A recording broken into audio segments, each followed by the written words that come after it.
Psychiatre, psychologue, psychothérapeute, qui fait quoi? On parle souvent de psy actuellement, mais est-ce que tout le monde sait bien ce que fait chacun de ces métiers et qui il est? Dans cette vidéo, je vous explique les formations de chacun, leurs fonctions et qui à les trouver et dans quel cas. Alors ici, toutes les explications que je vous donne, c'est pour la Belgique. Mais il est évident que dans la plupart des autres pays, c'est relativement pareil. Donc le psychiatre est un médecin. Il a fait 6 années d'études de médecine, plus 5 ans de spécialisation en psychiatrie qui sont obligatoires. Il peut bien sûr par la suite faire une formation complémentaire dans l'un ou l'autre type de psychothérapie. Alors quelles sont ses compétences? Le psychiatre est capable de faire un diagnostic différentiel. Un diagnostic différentiel, ça vise à établir un diagnostic plus sûr via une approche méthodique qui prend en considération tant les éléments permettant d'exclure une maladie plutôt que ceux qui permettent de la confirmer. Par exemple, imaginez que vous êtes kleptomane et vous volez tout ce que vous trouvez, mais uniquement quand vous êtes bourré. Ne rigolez pas, moi j'ai un copain à qui ça arrivait, quand il était pété, il volait tout ce qu'il y avait devant lui. Il a déjà réussi à partir avec une table d'une terrasse de café. Mais évidemment, à ce moment-là, dans le diagnostic différentiel, c'est pas la kleptomanie le problème, c'est l'alcool. Donc c'est à ça que sert le diagnostic différentiel, c'est surtout à voir ce que ça ne peut pas être. Donc on fera la différence entre est-ce un trouble psychique ou une tumeur au cerveau ou tout autre problème somatique. Quel type de trouble psychique est-ce? Plutôt une névrose obsessionnelle ou un trouble psychotique? Étant médecin, il est le seul à pouvoir faire un diagnostic. Le psychologue n'est pas habilité à le faire. Il peut aussi prescrire un traitement médicamenteux. De nouveau, étant médecin, il peut vous prescrire un psychotrope pour le cerveau, par exemple, ou tout autre traitement. Donc, le psychiatre peut proposer différentes méthodes de traitement thérapeutique ou médicamenteux. Selon les cas, il peut également traiter certaines maladies psychiatriques graves, comme la dépression, l'anorexie, les troubles bipolaires ou la schizophrénie. Oui, la schizophrénie, qui, je le rappelle, contrairement à ce qu'on croit dans la culture populaire, n'est pas le dédoublement de la personnalité, ça n'a rien à voir. J'explique concrètement ce que c'est dans cette vidéo. Mais je vais en faire une très prochainement où je l'expliquerai un petit peu plus en profondeur. Le psychiatre peut également se spécialiser en psychanalyse, type Freud, ou en thérapie cognitivo-comportementale, mais tout ce type de thérapie, on va en reparler plus tard dans la vidéo. Le psychiatre peut également délivrer des incapacités de travail. De nouveau, étant médecin, il est le seul habilité à le faire. Oui, votre médecin généraliste peut le faire aussi, mais si vous souffrez de schizophrénie paranoïaque, je pense que le généraliste ne sera pas suffisant. Alors quand aller trouver un psychiatre? Eh bien, on y va généralement pour ce qu'on appelle les troubles graves et sévères. Les psychoses, les délires, les agitations, surtout quand il y a un retentissement physiologique. Perte de poids, troubles du sommeil, anxiété majeure, somme toute quand on n'est plus capable de travailler. Et là, de nouveau, comme c'est le seul à pouvoir délivrer un certificat d'incapacité de travail, ça s'impose.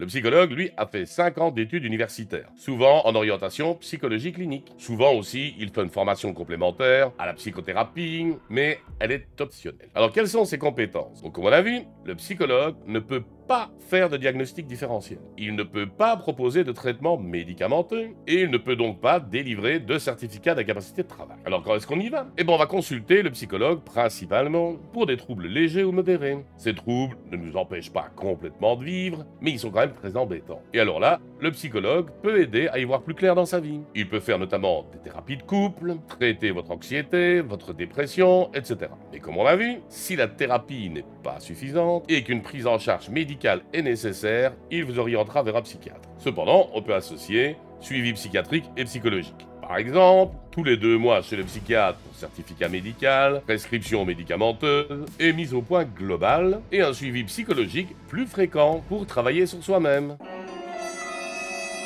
Alors, quelques exemples de cas et vers qui aller. Quel psy consulter pour un trouble de l'anxiété? Pour l'anxiété, vous pouvez consulter un psychologue ou un psychiatre, souvent spécialisé en thérapie cognitivo-comportementale, qui est souvent utilisé dans ce style de trouble. Parfois, un traitement médicamenteux est aussi nécessaire et vous pourrez être réorienté vers un psychiatre, comme on l'a vu. Manque de confiance en soi, psychiatre ou psychologue? Le manque de confiance en soi est un problème rencontré par de nombreuses personnes aujourd'hui. Et ce trouble est possible d'être surmonté avec un suivi psychologique. Le psychiatre, lui, peut intervenir en cas de troubles du corps et de l'apparence plus profond, tels que la dysmorphophobie, c'est-à-dire la sensation qu'une partie de son corps ou tout son corps présente des paquets de défauts, mais aussi l'anorexie. Pour la dépression, psychiatre ou psychologue. Que vous choisissez de vous diriger vers un psychiatre ou un psychologue, les deux peuvent prendre en charge des patients dépressifs. Mais de nouveau, dans beaucoup de cas, des médicaments seront nécessaires pour compléter la thérapie, donc il sera obligatoire de se tourner vers un psychiatre. Quel psy voir en cas de burn-out? Si vous êtes surmené à cause du travail, en burn-out comme on dit maintenant, vous pouvez consulter un psychologue ou un psychiatre pour vous aider à vous en sortir. Mais seul un médecin, tel que le psychiatre, pourra vous prescrire un arrêt de travail. Bon, votre médecin traitant peut également le faire, ça dépend de la sévérité du burn-out. Quel psy pour guérir les TOC? Pour guérir les TOC, les thérapeutes utilisent souvent la thérapie cognitivo-comportementale qui peut être pratiquée par le psychologue ou par le psychiatre. Si les TOC sont très sévères, de nouveau un traitement médical pourra être prescrit. Il doit donc être délivré par le psychiatre. Attention, on parle bien de personnes qui souffrent de TOC et pas du trouble de la personnalité obsessionnelle compulsive, que j'explique d'ailleurs dans cette vidéo si vous voulez tout savoir. Et en effet, la différence est importante, d'où l'utilité du fameux diagnostic différentiel. Pour les phobies, qui consulter? En cas de phobie, c'est bien d'abord de consulter votre médecin traitant. Celui-ci pourra vous orienter vers un psychologue ou un psychiatre. Souvent, le patient sera orienté vers un psychologue pour suivre une thérapie cognitivo-comportementale. Et dans ce cas, le traitement médicamenteux est rarement nécessaire, sauf si la phobie s'accompagne d'autres troubles psychiques. Alors le psychothérapeute. Le psychothérapeute, c'est une forme spécifique de prise en charge. On en dénombre à peu près 350 de différentes, c'est pas mal. Le titre de psychothérapeute est protégé. Tout le monde ne peut pas s'installer psychothérapeute. En Belgique, mais je répète, beaucoup de chances que ce soit similaire dans les autres pays. Voici les conditions. Il faut être médecin ou psychologue clinicien. Il faut avoir suivi une formation complémentaire en psychothérapie, d'au moins 70 crédits dans une université ou une haute école. Et enfin, il faut avoir suivi un stage professionnel d'au moins 2 ans à temps plein dans le domaine de cette psychothérapie particulière. Donc, quand vous allez voir un psychothérapeute, renseignez-vous bien sur sa formation. Il doit être psychologue ou médecin pour être reconnu. Dans tous les autres cas, c'est illégal. Il existe donc de nombreux courants de psychothérapie. Je vais parler rapidement de 3 qui sont parmi les principaux. Comme j'ai déjà cité, les thérapies cognitivo-comportementales. Elles se centrent sur comment changer le comportement et les pensées ici et maintenant, sans trop s'appesantir sur les traumas de la petite enfance, etc., comme c'est souvent dans le cas dans la psychanalyse freudienne. On dit souvent que ce sont des thérapies brèves, c'est-à-dire qui durent entre 6 mois et 1 an. La psychanalyse, on va dire de façon caricaturale, c'est ce qu'on voit beaucoup dans les films, l'analyste est assis derrière vous ou à côté de vous, vous êtes couché dans le divan et vous parlez. Bon, ça peut être face à face, mais souvent, l'analyste est très silencieux et vous laisse parler. Il est dans l'écoute. On parle d'ailleurs d'écoute active et de neutralité bienveillante. C'est typiquement le cas de la psychiatrie selon Freud. Cette analyse dure souvent longtemps, ce sont des thérapies plus longues, qui parfois prennent plusieurs années, et on va souvent interroger la petite enfance, tous les troubles qui se sont passés avant. On va essayer de trouver la cause du trouble, de chercher comment l'individu a construit sa vie à partir de sa plus petite enfance. La systémie, c'est assez opposé à la psychanalyse. C'est une forme de thérapie qui sous-entend que l'individu ne vit pas seul sur une île déserte, mais est inscrit dans un système. Sa famille, son école, son travail, ses amis, toutes ses relations. Et c'est ce système qui, lui, peut être pathologique. Donc, pendant une séance de systémique, le patient peut se trouver être très bien, mais dès qu'on le remet dans son milieu, ça ne va pas. Donc, à la différence de la psychanalyse, qui part du fait qu'il y a un problème dans la petite enfance, le systémicien, il s'en fout un peu. Peut-être qu'il y a un trouble, peut-être qu'il n'y en a pas, et même s'il y en a un, on n'est pas sûr de le trouver. L'important, c'est de trouver pourquoi le mal-être se maintient aujourd'hui. Donc, on va analyser ce qui se passe maintenant. Pourquoi est-ce que le patient ressent